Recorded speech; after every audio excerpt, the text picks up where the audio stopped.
Hi guys, Luke here. Today we're going to learn something very important and very simple. We're going to learn how to introduce yourself in English. But here's the thing. If you learn only a few phrases today, you can introduce yourself anywhere. At work, at school, online, when meeting new people. These sentences will always be useful. Let's start with your name. Repeat with me. My name is Luke. Again, my name is Luke. Another way to say it is I'm Luke. Repeat, I'm Luke. And you can also say, Hi, I'm Luke. Now listen carefully because most beginners forget the next part.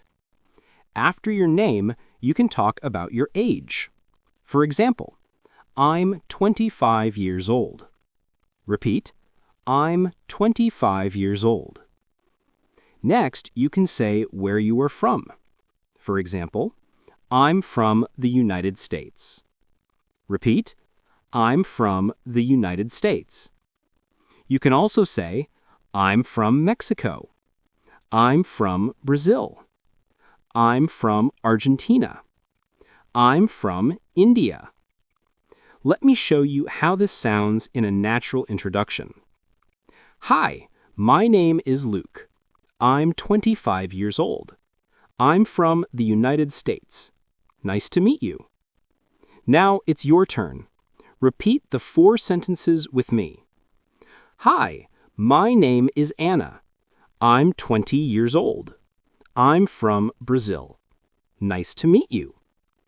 There is something important many beginners forget. After your name, age, and country, you can say what you do. For example, I'm a student. Repeat, I'm a student. Or, I'm a designer.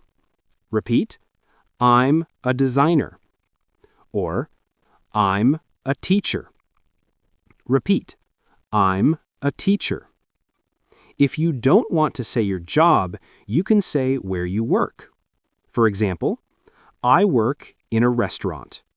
Repeat, I work in a restaurant. Or, I work in an office. Repeat, I work in an office. Now let's put everything together. Here is a complete introduction you can use anywhere. Hi, my name is Luke. I'm 25 years old. I'm from the United States. I work in a restaurant. Nice to meet you. Now repeat the whole introduction with me, slowly and with confidence. Introducing yourself does not need to be complicated. A few simple sentences are enough to start a conversation with anyone. And here's a tip that really helps. Say your introduction out loud 3 times today. In the morning, in the afternoon, and at night. This helps your memory and makes the sentences feel natural. Thank you for learning with me today. See you tomorrow.